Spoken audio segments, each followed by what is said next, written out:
Hello friends, pixel YouTube channel में एक बार आपका फिर से स्वागत है। और आज मैं आपके लिए लेकर आया हूँ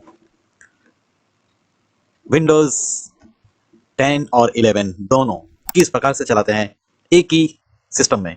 फिर चाहे वो आपका लैपटॉप हो या चाहे कंप्यूटर, किसी भी कंप्यूटर में एक से कई ज़्यादा ऑपरेटिंग सिस्टम इंस्टॉल की जाती है। फिर आप कौन सी भी ऑपरेटिंग सिस्टम यूज़ कर सकते हैं। विंडोज़ 95 से लेके अभी तक विंडोज़ 2011 तक जितनी भी है सभी की सभी एक ही कंप्यूटर में आप इंस्टॉल कर सकते हैं। बस शर्त उसकी उसकी रिक्वायरमेंट होती है, हर ऑपरेटिंग सिस्टम के लिए एक पार्टीशन होना बहुत ही जरूरी है। आज मैं आपको बताऊंगा कि एक ही कंप्यूटर के अंदर में या लैपटॉप के अंदर में दोनों ऑपरेटिंग सिस्टम किस प्रकार से विंडोज ओरिजिनल डाउनलोड की जाती है, जो कि मेरे चैनल में विंडोज कैसे डाउनलोड करते हैं उसका एक वीडियो है, मैंने डिस्क्रिप्शन में लिंक दे दी है। तो आप वो वीडियो देखकर भी जान सकते हैं कि किस प्रकार से विंडोज को डाउनलोड की जाती है। तो चलिए मैं आज आपको दिखा देता हूँ। मेरा एक कंप्यूटर है जिसके अंदर में विंडोज 10 है अभी अवेलेबल। तो मैं उसके अंदर में विंडोज 11 इंस्टॉल करूंगा, वो भी मेरी हार्ड डिस्क का बिना डेटा लॉस किए। किस प्रकार से पार्टीशन को एक पार्टीशन को दो पार्टीशन बनाया जाता है वो भी मैं आपको बताऊंगा।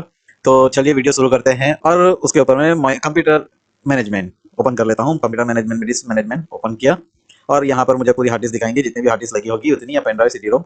तो मैं सी ड्राइव है मेरे कंप्यूटर में और एक है एफ ड्राइव, जो कि रिकवरी 5 MB का है। और मुझे एफ ड्राइव की जगह में इंस्टॉल करना है, तो सबसे पहले मैं राइट क्लिक करके उसको श्रिंक वॉल्यूम करूंगा। श्रिंक वॉल्यूम बोलने से आपका जो भी डेटा है वो डेटा रहने देगा, और जो खाली जगह बची है उसमें से आपको वो बताएगा कि इतनी जगह खाली बची है, तो उसमें से आपको कौन सा साइज लेना है पार्टीशन के लिए। तो मैं यहाँ पे अपने हिसाब से पार्टीशन का साइज दूंगा, जो कि 1024 MB is equal to 1 GB होता है। तो उसके हिसाब से मैं यहाँ पे 150 GB का पार्टीशन क्रिएट करूंगा, क्योंकि 270 GB का पार्टीशन के अंदर में 140 समथिंग का पार्टीशन, 49 या 47 का पार्टीशन बनेगा। तो यहाँ से मैं सिलेक्ट कर लेता हूँ जगह और यहाँ पे उसको सिंक कर देता हूँ। अब क्या करेगा, यहाँ से जो खाली जगह बची है उसमें से कुछ स्पेस का एक अलग पार्टीशन क्रिएट करके दे देगा। तो देखते हैं, कंप्यूटर थोड़ा स्लो है इसलिए माफ कीजिएगा। और यहाँ पर ये सिंक पार्टीशन क्रिएट होने के लिए तैयार हो रहा है, और ये हो गया है 146.48 GB का, जो कि अनलॉक्ड फाइल यहाँ पे बनी है। इसके अंदर में अभी तक कोई पार्टीशन नहीं है, सिर्फ फ्री स्पेस। तो यहाँ से मैं राइट क्लिक करके सिंपल वॉल्यूम करूंगा और न्यू पार्टीशन क्रिएट करूंगा। न्यू पार्टीशन की साइज यहाँ पे बता रहा है, ओके। और पार्टीशन के लिए NTFS new technology file system, और यहाँ से मैं आप दूंगा उसको वॉल्यूम लेवल, जो भी चाहे वो दे सकते हैं। जो अवेलेबल है यहाँ पर A B है, C नहीं होगा, D F नहीं होगा, तो मैंने B लेके NTFS का B लेके new volume, okay. Performance format अपने आप फिनिश। तो यहाँ पे मैंने नया पार्टीशन बनाने के लिए फिनिश कर दिया है। अब यहाँ पे न्यू पार्टीशन बन जाएगा, फॉर्मेटिंग हो रहा है, और यहाँ पे उसका वॉल्यूम लेवल भी आ गया और दिखा दिया है न्यू वॉल्यूम, ओके B। यानी कि माई कंप्यूटर में मैं जाके चेक करूंगा कि मेरा ये नया वाला पार्टीशन क्रिएट हुआ या नहीं। जी हाँ, यहाँ पे दिखा दिया, एक C है, एक F है और एक E है, जो कि हार्ड डिस्क का पार्टीशन है। यहाँ पे जो D है वो मेरा एक मेमोरी कार्ड लगाया है, और बाकी एक CD रोम का, DVD रोम का। तो यहाँ पे मुझे मिल चुका है एक नया पार्टीशन। तो विंडोज 11 इंस्टॉल करने के लिए मेरे पास में जगह अवेलेबल हो चुकी है 146 GB की। आपको नजर आता होगा यहाँ पर 146 GB। अब इसके बाद आपको एक बार मैं ओपन करके देख लेता हूँ क्या है। अब इसके बाद यहाँ पे जो मेरा एफ में डेटा है, सारा डेटा अवेलेबल है, C ड्राइव अवेलेबल है, और न्यू वॉल्यूम का नया पार्टीशन अवेलेबल। मैं यहाँ से इसका वॉल्यूम लेवल जो है जो चेंज कर दूंगा, यहाँ पे उसको रीनेम कर दूंगा, क्योंकि फ्री पार्टीशन जो है मेरा, इसके अंदर में मैं विंडोज 11 इंस्टॉल करूंगा। तो यहाँ पे मैं विंडोज 11 टाइप कर देता हूँ, ताकि ये वाला पार्टीशन मुझे ढूंढने के लिए आसानी हो। साथ ही साथ अगर इस प्रकार से एरर आती है तो ओके कंटिन्यू कर दीजिएगा, क्योंकि परमिशन पूछ रहा है। विंडोज 11 मेरा हो गया रीनेम। वैसे ही C ड्राइव को मैं विंडोज जिसमें 10 इंस्टॉल है ऑलरेडी, तो मैं उसको विंडोज 10 यहाँ पर टाइप करके लिख देता हूँ। और भी एक मेरा पार्टीशन रहेगा, अब एक बार फिर से परमिशन पूछेगा वो, ओके। हो गया विंडोज 10, और जो मेरा डेटा है उसे भी मैं नाम दे दूंगा, right click rename, okay rename. और यहाँ पे डाटा मैं टाइप कर दूंगा डेटा। यानी कि मेरे ये पार्टीशन 3 पार्टीशन है मेरे हार्ड ड्राइव के अंदर में। तो अब मैं जब भी 11 का फॉर्मेटिंग करना चाहूंगा उस टाइम में मुझे जो पार्टीशन चाहिए वो पार्टीशन यहाँ पे मिल जाएंगे, दिखाई देंगे। अब यहाँ पे मैंने विंडोज 11 डाउनलोड करने के लिए रखी थी, जो कि 5.192 GB का है, और अभी तक 4.49 GB 4.5 GB हो चुका है। तो मैं इसे डाउनलोड होने देता हूँ और हमें एक टूल की ज़रूरत पड़ेगी। वो टूल का नाम है रूफूस। तो मैं उसे भी डाउनलोड कर लूँगा। तो एक नया विंडो ओपन कर लिया, गूगल में सर्च कर लेता हूँ रूफूस, RUFUS, रूफूस, जो कि बहुत ही बेहतरीन बूटेबल पेन ड्राइव या CD-ROM बनाने के लिए रूफूस का इस्तेमाल किया जाता है। काफ़ी उम्दा सॉफ्टवेयर है यहाँ पर और काफ़ी छोटी MB का सॉफ्टवेयर है। अभी का लेटेस्ट 3.18 है, तो मैं उसे डाउनलोड कर लेता हूँ। 1.32 MB का ओनली है और डाउनलोड करने के लिए भी बहुत ही आसान है। 1 क्लिक में डाउनलोड हो जाता है, कोई परेशानी नहीं होती। तो मैं इसे डाउनलोड करने के लिए पहले देख लेता हूँ। 9 मिनट अभी भी बता रहा है और ये रूफूस डाउनलोड करने के लिए तैयार। तो यहाँ पर मैं रूफूस डाउनलोड बस होने ही वाला है।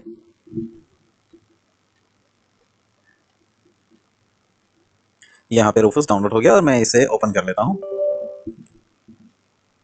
अपडेट के लिए पूछ रहा है, नया वाला अपडेट हमें नहीं चाहिए, पुराने वाले से ही हमारा काम हो जाएगा। और यहाँ पे रूफूस ओपन हो चुका है। यहाँ पर आप देखेंगे तो bootable selection, boot selection file, यानी कि ISO फाइल तो मैंने डाउनलोड करने के लिए रखी है, अभी तक हुई नहीं है। तो जैसी वो हो जाएगी उसके बाद मैं उसको लोड करूंगा। और साथ ही साथ एक पेन ड्राइव की जरूरत पड़ेगी मुझे, जो कि कम से कम 8 GB की होनी चाहिए और उससे ज़्यादा अधिक आप जितनी लेना चाहे ले सकते हैं।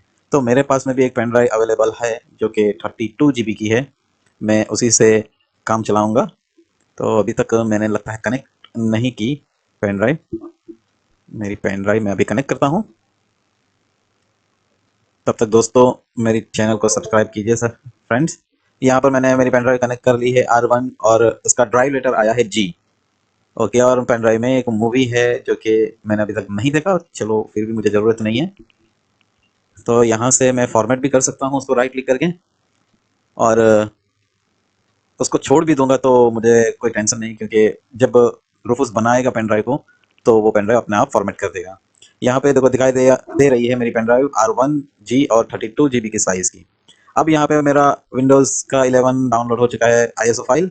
अब मैं ISO फाइल को यहाँ पे सिलेक्ट करके ओपन कर चुका हूँ और पेन ड्राइव भी सिलेक्ट हो चुकी है NTFS तक, कोई चीज़ को बाकी को छेड़नी नहीं है। और यहाँ पे मैं स्टार्ट करता हूँ। यहाँ बोल रहा है कि मेरा डेटा सारा लॉस कर देगा, फॉर्मेट होगी पेन ड्राइव, तो पेन ड्राइव में जो भी होगा वो सब कुछ चले जाएगा, डिलीट हो जाएगा। मुझे परवाह नहीं है क्योंकि मेरे काम का नहीं है फिलहाल। तो मैं इसे डिलीट कर दिया। अब यहाँ पे फॉर्मेटिंग कर रहा है पेन ड्राइव और साथ ही साथ ये बूटेबल पेन ड्राइव बनने के लिए तैयार हो चुकी है और शुरू हो चुका है बूटेबल बनने का। तो इसको बूटेबल बनने में काफ़ी टाइम लगेगा, तो मैं यहाँ पे थोड़ा सा फास्ट फॉरवर्ड कर दूंगा ताकि आपका वक्त बचे, क्योंकि करीबन ये कंप्यूटर की स्पीड के ऊपर में डिपेंड करता है कि कितना वक्त लगाएगा। अगर आपकी रैम कम है तो और ज़्यादा वक्त लगेगा, और अगर ज़्यादा रैम है, प्रोसेसर भी अच्छा है आपका, न्यू टेक्नोलॉजी का आपका सिस्टम है, SSD हार्ड डिस्क, फिर काफ़ी ज़्यादा रैम, प्रोसेसर काफ़ी बेहतरीन वाला अगर होगा तो ये काफ़ी जल्दी पेन ड्राइव, साथ ही साथ पेन ड्राइव की स्पीड के ऊपर में भी डिपेंड करता है कि आपकी पेन ड्राइव कितनी स्पीड सपोर्ट करती है। तो ये बूटेबल पेन ड्राइव बन रही है। वहाँ तक दोस्तों विंडोज़ की जितनी भी सारी ऑपरेटिंग सिस्टम है वो सारी की सारी ऑपरेटिंग सिस्टम बेहतरीन ही है, लेकिन जब भी ऑपरेटिंग सिस्टम कोई नई बनती है तो नए नए फीचर आते हैं, काफ़ी सारे बदलाव आते हैं, और उस बदलाव के साथ साथ जितने भी थर्ड पार्टी एप्लीकेशन है तो उसमें भी बदलाव आते हैं। उसकी भी काफ़ी सारी फाइलें ऐसी होती है जो पुराने वर्जन के ऑपरेटिंग सिस्टम में नहीं चलती, नए वर्जन के थर्ड पार्टी एप्लीकेशन। तो उसके लिए इस प्रकार की ऑपरेटिंग सिस्टम की ज़रूरत पड़ती है। तो समय के साथ साथ हमारे हमको भी अपग्रेड होना पड़ता है और साथ ही साथ कंप्यूटर को भी अपग्रेड करना पड़ता है ताकि हमारा काम काफ़ी बेहतरीन हो पाए। तो यहाँ पे फास्ट फॉरवर्ड करने के बावजूद भी थोड़ा सा वक्त आपका चुरा लिया है मैंने, तो क्षमा कीजिएगा। क्योंकि जब भी कोई भी ऑपरेटिंग सिस्टम इंस्टॉलेशन का जो वीडियो बनता है तो काफ़ी हद तक वो बड़ा बनता है, क्योंकि उसमें काफ़ी सारी चीज़ें होती हैं आपको बताने के लिए, वरना आप अगर जानते हैं तो आपको दिक्कत नहीं होगी, लेकिन जो नहीं जानते उनके लिए काफ़ी दिक्कतें होती हैं। तो आज इस 11 के अंदर में इंस्टॉलेशन में काफ़ी सारी एरर आती हैं। एक एरर जो कि हमेशा आती है, जो एरर आपकी सिस्टम रिक्वायरमेंट की होती है, तो आज हम देखेंगे क्या हमें भी ये एरर परेशान करती है या नहीं करती। तो आगे वीडियो में हम देखेंगे कि जब मैं इंस्टॉलेशन करूंगा, अगर जिस प्रकार जो टाइम में एरर आई तो वो टाइम में मैं आपको बताऊंगा कि इस टाइम में ये एरर आई है, तो इसका क्या रास्ता निकालना, का क्या सॉल्यूशन करना, ताकि आपका काम एक ही बार में हो जाए, आपको ज़्यादा परेशानी ना उठानी पड़े। यहाँ पे पेन ड्राइव क्रिएट हो चुकी है, तो बूटेबल पेन ड्राइव ओके। अब हमें फॉर्मेट करने के लिए एक पेन ड्राइव मिल चुकी है। तो चलिए हम कंप्यूटर को रिस्टार्ट करते हैं। और रिस्टार्ट करने से पहले मैं पेन ड्राइव के अंदर में जो बूटेबल पेन ड्राइव हमने बनाई है उसमें एक फाइल हमेशा परेशान करती है इंस्टॉलेशन के टाइम में, विंडोज़ 11 के। तो मैं आपको बताता हूँ कि वो फाइल कौन सी है। वो फाइल को आपको डिलीट करनी है। तो विंडोज़ का जो फाइल बनाया था जिसमें सोर्स नाम का फोल्डर है पेन ड्राइव में, जो हमने अभी अभी बूट की है, बूटेबल बनाई है, उसका सोर्स नाम के पेन ड्राइव के फोल्डर में एक फाइल है। आप उसको ध्यान से देख लेना। और स्क्रीन के ऊपर में भी मैं DLL फाइल का नाम लिख देता हूँ ताकि आपको पता चले उसको डिलीट करनी है। बोलने से अच्छा आप अगर खुद देखेंगे, स्पेलिंग चेक करेंगे, ताकि और कोई फाइल नहीं डिलीट करना, वरना आपका इंस्टॉलेशन के टाइम में एरर आ सकता है। एक ही फाइल डिलीट करनी है और कुछ नहीं। और उसके बाद हम कंप्यूटर को रीस्टार्ट करेंगे। चलिए, तो मैं कंप्यूटर को रिस्टार्ट का कमांड दे देता हूँ। और उसके बाद आप सबको मालूम है कि बूट मेन्यू में जाना पड़ता है F12 दबा के। तो मैंने कंप्यूटर स्टार्ट कर लिया और बूट मेन्यू दबा के मैंने USB सिलेक्ट करके मैंने सेटअप रन कर दिया है। अब देखते हैं क्या सेटअप पूरा हो पाता है या नहीं। तो विंडोज़ की तो सेटअप है मेरे कैमरा काफ़ी इतना खास नहीं है, इसलिए थोड़ा एडजस्ट कर लीजिएगा। चलिए, यहाँ सबको मालूम है, इंस्टॉल करते हैं। इंस्टॉल करने के बाद थोड़ा सा एक सेटअप प्रोसेस होगा, फिर वहाँ पे हमें सिलेक्ट करना होगा। यहाँ पे सबसे पहले की पूछ लिया है, तो की तो मेरे पास में नहीं है, आई डोंट हैव प्रोडक्ट। मैं उसके बाद मैं क्लिक करूँगा और नेक्स्ट करूँगा। अगली स्क्रीन पर आ चुका हूँ। यहाँ पे मुझे लिस्ट बता रहा है कि विंडोज़ 11 के अंदर में कौन सा, तो मुझे प्रोफेशनल इंस्टॉल करना है। सिलेक्ट करके नेक्स्ट। ओह, यहाँ पर ये एरर आ चुकी है, जिसकी उम्मीद नहीं थी। This PC can't run. ये आप कोई भी ऑपरेटिंग सिस्टम सेलेक्ट करो और नेक्स्ट करो तो हर में यही एरर आएगी, क्योंकि doesn't not meet listen mean to minimum system requirement. तो यहाँ पे मैंने डायरेक्ट कंप्यूटर को रिस्टार्ट कर दिया है। रिस्टार्ट करने के बाद फिर से मैं सेटअप में जाता हूँ। और जाने के बाद यहाँ पर मैं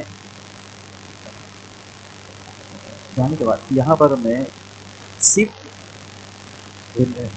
यहाँ पर मैं की शिफ्ट का की प्रेस करके रखा है और F10 दबाता हूँ।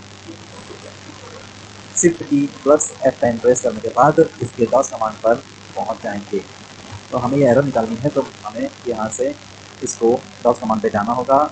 और मैं आपको बता रहा हूँ कि क्या प्रोसेस करनी है, उसी प्रकार से आपको करना है, कोई भी गलती नहीं करनी है। तो चलिए मैं बताता हूँ। सबसे पहले लिखेंगे, यहाँ पे टाइप करेंगे REG एडिट, जो कि लिखने के बाद एंटर प्रेस करेंगे और यहाँ पर खुल जाएगा आपका रजिस्ट्री। और रजिस्ट्री के अंदर में आपको HP लोकल मशीन तीसरे नंबर का, उसमें हमें जाना होगा सिस्टम में। सिस्टम में जाने के बाद उसमें जाना होगा हमें सेटअप पे। तो सेटअप के फोल्डर के ऊपर में हम राइट क्लिक करके यहाँ पर हम एक न्यू की क्रिएट करेंगे। न्यू की का नाम रखेंगे लैब कॉन्फिग, LABCONFIG कॉन्फिग, याद रखेगा। और उसके ऊपर राइट क्लिक करके एक हम लोग डी वर्ड 32 वैल्यू हम एक क्रिएट करेंगे और उसका नाम लिखेंगे। आप थोड़ा ध्यान से देखिएगा, क्योंकि यही नाम मैं स्क्रीन पर टाइप भी कर दूँगा। तो यहाँ पे लिखना है बाईपास, बी कैपिटल में रहेगा, BYPASS बाईपास, कैपिटल में TPM चेक, CHECK, मैंने गलती लिख दिया है, उसको सुधारता हूँ, CHECK चेक। और इसको मैं एंटर करूँगा। उसके बाद मैं उसको ऊपर में डबल क्लिक करके इसकी जो वैल्यू है वो निकाल के मैं 0 की जगह में 1 करूँगा और ओके कर दूँगा। यानी कि बाईपास मैंने TPM कर दिया है। और एक बार फिर से लेफ्ट कॉन्फिग के ऊपर में और एक की मैं उसी प्रकार से दूँगा और इसका नाम मैं रखूँगा बाईपास। एक बार फिर से चेक कर लीजिएगा, एक बार bypass RAM, RAM RAM check, यानी कि रैम को भी ये बाईपास कर देगा। TPM जो कि बायोस का है और रैम इसका है। अब मैं इसके ऊपर में डबल क्लिक करके फिर से इसकी वैल्यू मैं चेंज कर दूँगा 0 की जगह में 1। और एक लास्ट की डालना है, न्यू राइट की डी वर्ड की 32 की। इसको गलती से क्लिक हो चुकी है, तो मैं उसको राइट उसके ऊपर में जाकर राइट क्लिक करके रीनेम करूँगा, लेकिन मुझे यहाँ पे रीनेम करना है। और यहाँ पे दोस्तों बाईपास बी है वो कैपिटल में लेना है, बाईपास का बी और बी। और उसके बाद लिखना है सिक्योर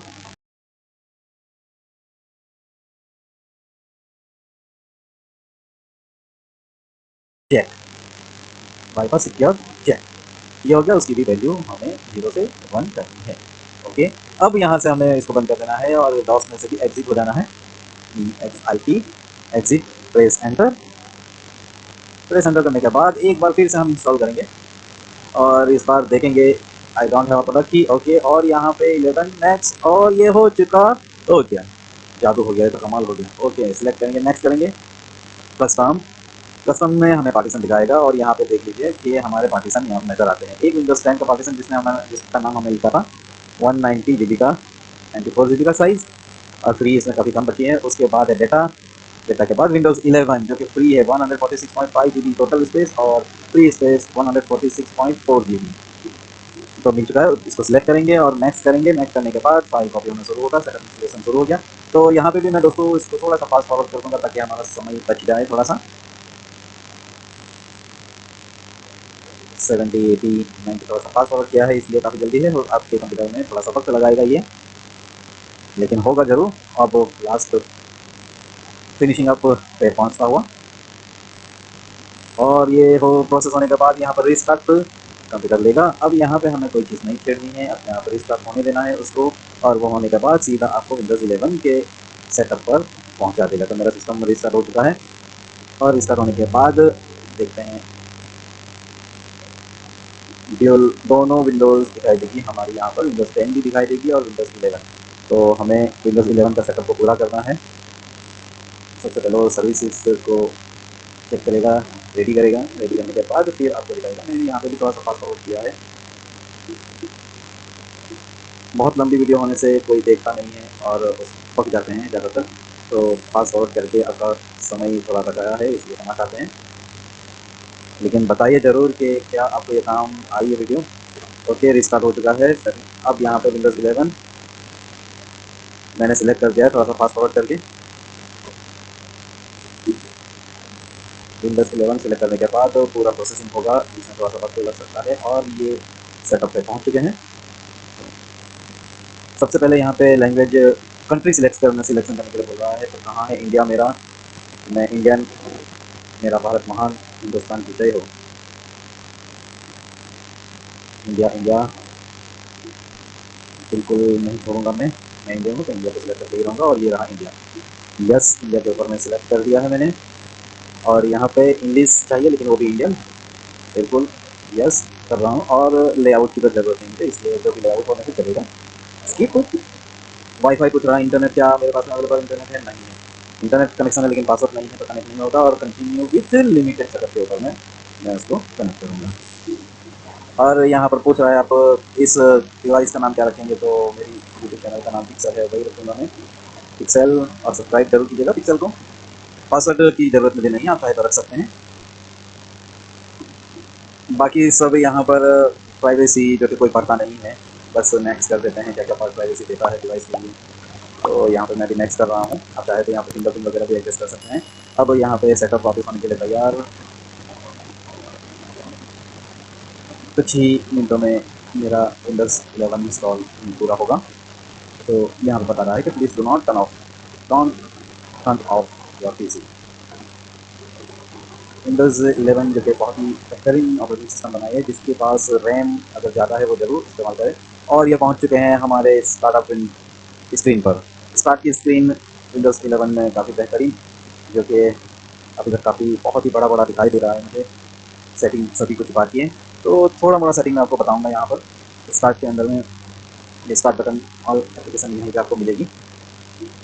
फिर फोल्डर माई कंप्यूटर अभी तक लेकर नहीं आया हूँ, लेकिन फिर भी इस पीसी यहाँ से मैं देख लेता हूँ एक बार। मेरे विंडोज़ 11 जो कि सी ड्राइव बन चुकी है, और अगर विंडोज़ 10 अगर यूज़ करूँगा तो मैं विंडोज़ 10 सी ड्राइव यूज़ बन जाएगा ऑटोमेटिक।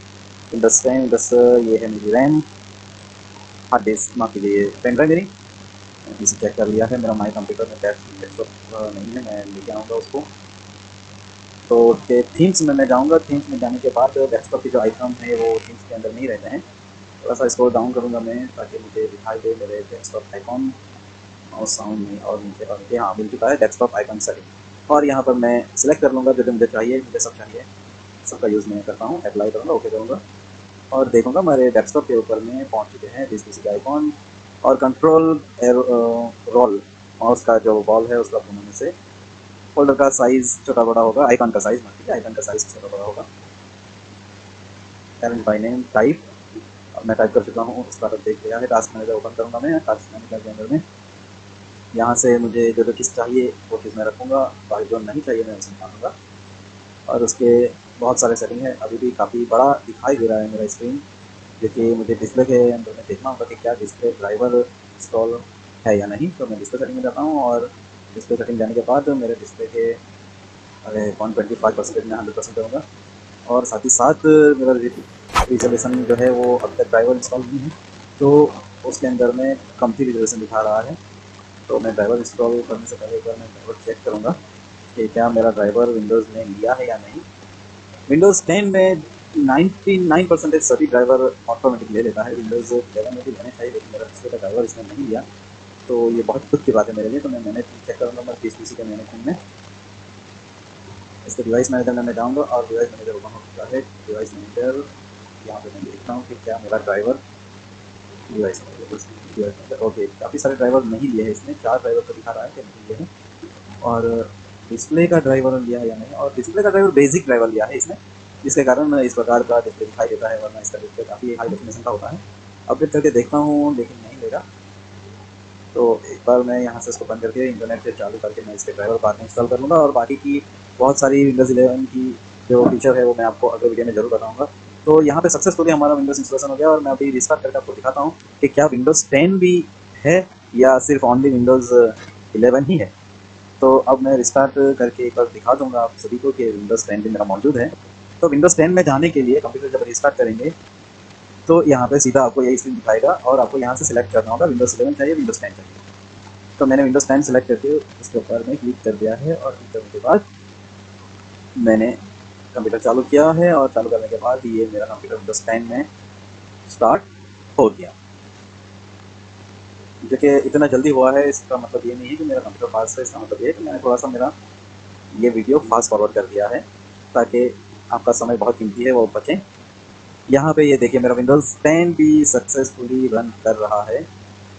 ओके, यहाँ पर स्टार्ट हो चुका है, और एक बार मैं माई कंप्यूटर भी ओपन करूँगा, this PC okay. This PC open करने के बाद मैं देखूँगा ओके, सब कुछ मेरा सही सलामत है, और यहाँ पे विंडोज़ 11 जो कि बी बन चुका है, और विंडोज़ 10 का जो था वो सी बन चुका है।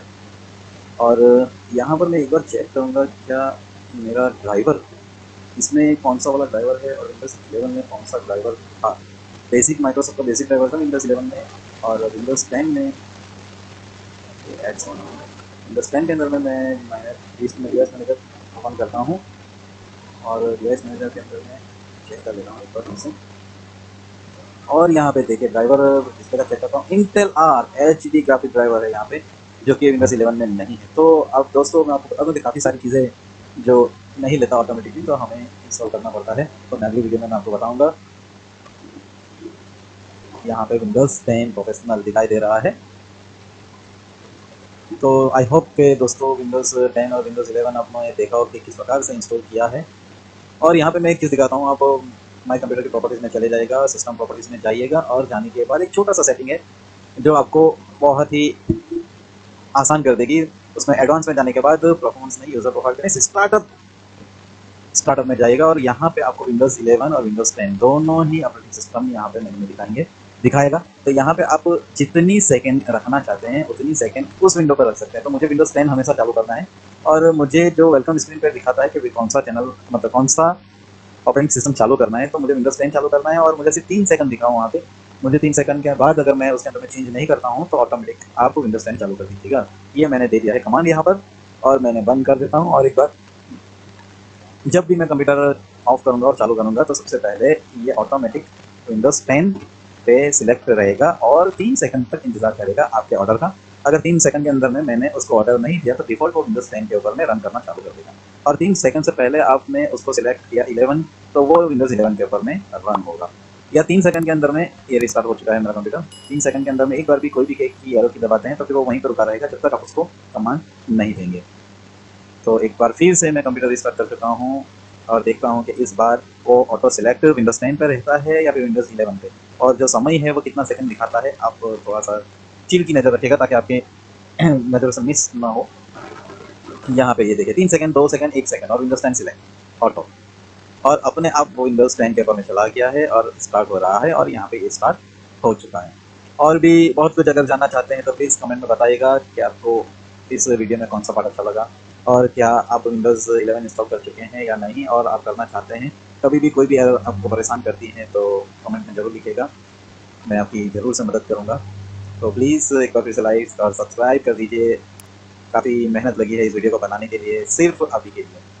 तो मिलते हैं अगले वीडियो में, तब तक के लिए धन्यवाद, शुक्रिया, थैंक यू।